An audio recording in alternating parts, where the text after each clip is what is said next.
Pernahkah kalian mendengarkan acara di salah satu stasiun radio?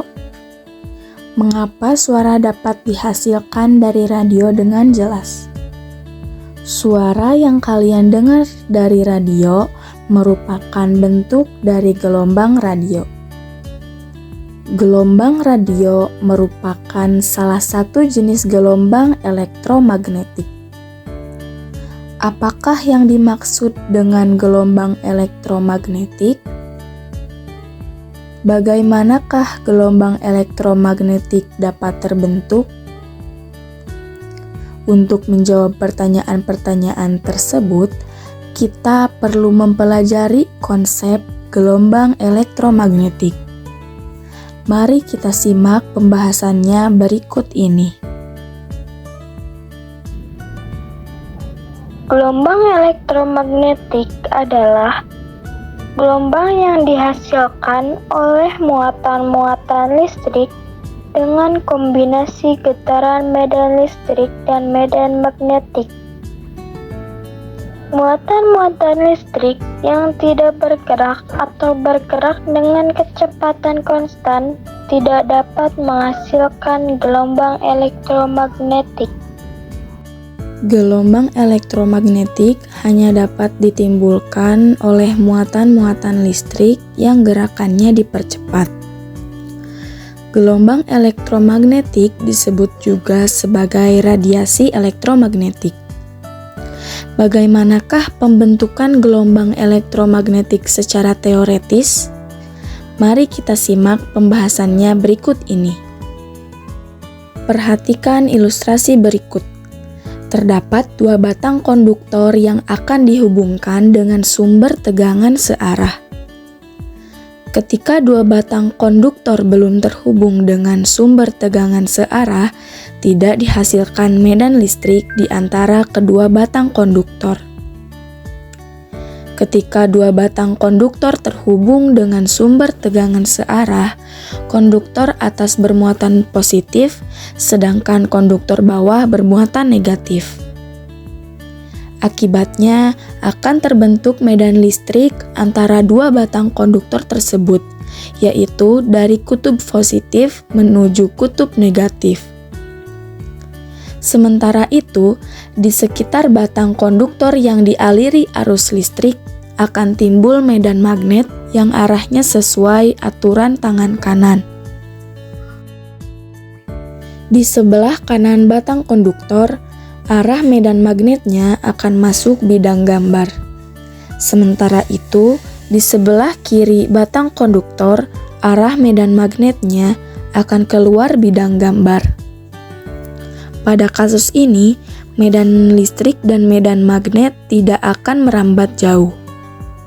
Selanjutnya, bagaimana jika sumber tegangan searah diganti dengan sumber tegangan bolak-balik?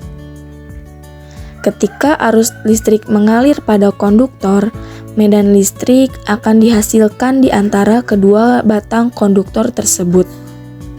Sedangkan medan magnet akan dihasilkan di sekitar batang konduktor. Kutub positif terletak di konduktor atas, sedangkan kutub negatif terletak di konduktor bawah.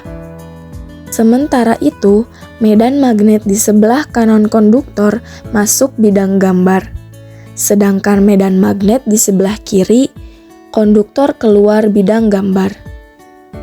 Karena sumber tegangannya bolak-balik, arah arus listriknya akan berubah. Arah medan listrik dan arah medan magnet yang dihasilkan juga akan berubah.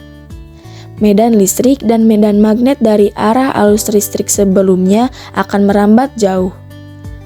Arah medan listrik berubah, yaitu menjadi bagian bawah konduktor menuju bagian atas konduktor.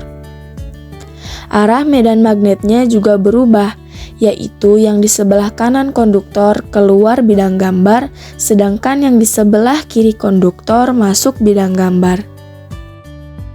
Ketika arah arus listrik berubah kembali, akan terbentuk arah medan listrik dan arah medan magnet yang baru. Medan listrik dan medan magnet yang dihasilkan sebelumnya akan merambat menjauh. Begitu seterusnya.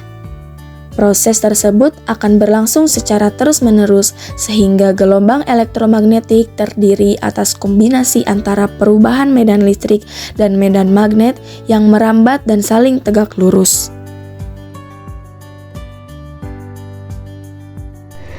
Penjelasan teori Maxwell. Perubahan medan magnet tersebut akan menimbulkan kembali perubahan medan listrik. Maxwell mengungkapkan bahwa perubahan medan listrik dan perubahan medan magnet akan menghasilkan gelombang elektromagnetik yang dapat merambat di ruang hampa. Maxwell mengungkapkan 4 prinsip elektromagnetik untuk mendukung teori gelombang elektromagnetiknya yang dapat dijabarkan sebagai berikut. Arus listrik pada suatu konduktor menimbulkan medan magnet yang arahnya melingkari konduktor tersebut.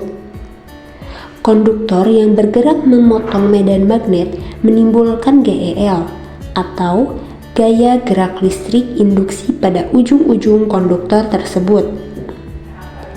Perubahan flux magnetik yang menembus bidang kumparan kawat akan menimbulkan arus induksi pada kumparan kawat. Perubahan flux listrik menimbulkan medan magnet. Berdasarkan keempat prinsip elektromagnetik tersebut, Maxwell kemudian menotasikan cepat rambat gelombang elektromagnetik atau C sebagai berikut.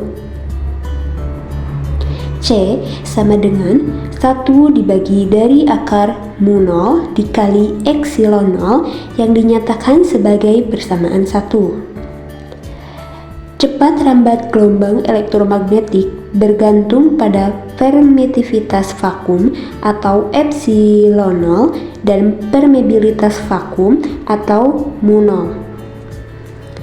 Permitivitas vakum berkaitan dengan sifat kelistrikan, sedangkan permeabilitas vakum berkaitan dengan sifat kemagnetan.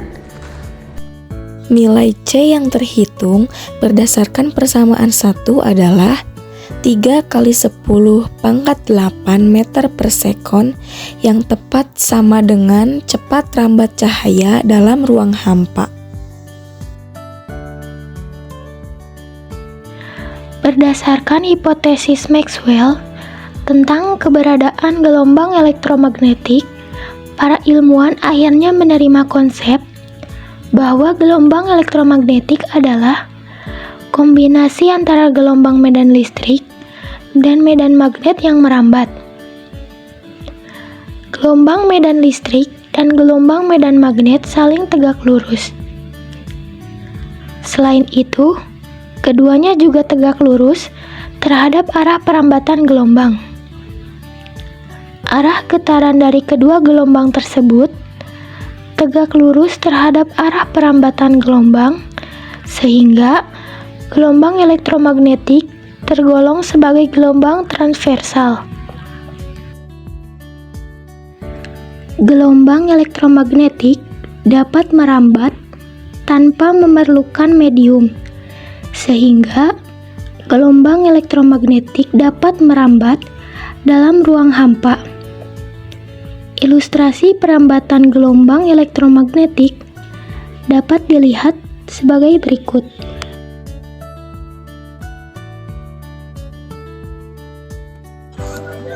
Gelombang radio yaitu gelombang dengan panjang gelombang terpanjang dan frekuensi terkecil dalam spektrum elektromagnetik. Kegunaannya yaitu digunakan untuk komunikasi nirkabel seperti siaran radio dan televisi, serta telepon. Yang kedua yaitu gelombang mikro, yaitu gelombang dengan panjang gelombang lebih pendek dari gelombang radio. Kegunaannya yaitu digunakan dalam mikrooven untuk memanaskan makanan, komunikasi satelit, dan jaringan nirkabel. Yang ketiga yaitu sinar inframerah, yaitu gelombang yang tidak dapat dilihat mata manusia tetapi dapat dirasakan sebagai panas. Kegunaannya yaitu digunakan dalam termometer inframerah, remote control, dan untuk memindahkan energi. Yang keempat, cahaya tampak, yaitu bagian dari spektrum yang dapat dideteksi oleh mata manusia, terdiri dari berbagai warna yaitu merah hingga ungu. Kegunaannya yaitu untuk penerangan dan penglihatan. Yang kelima, sinar UV, yaitu sinar yang memiliki panjang gelombang lebih pendek dari cahaya tampak dan sumber utamanya adalah matahari. Kegunaannya yaitu digunakan untuk sterilisasi, analisis kimia, dan pembentukan vitamin D pada kulit atau dalam kadar rendah. Yang keenam, sinar X, yaitu sinar dengan panjang gelombang pendek dan frekuensi tinggi yang mampu menembus beberapa benda. Kegunaannya yaitu digunakan dalam dunia medis untuk rongsen dan CT scan untuk melihat struktur tulang dan organ dalam tubuh.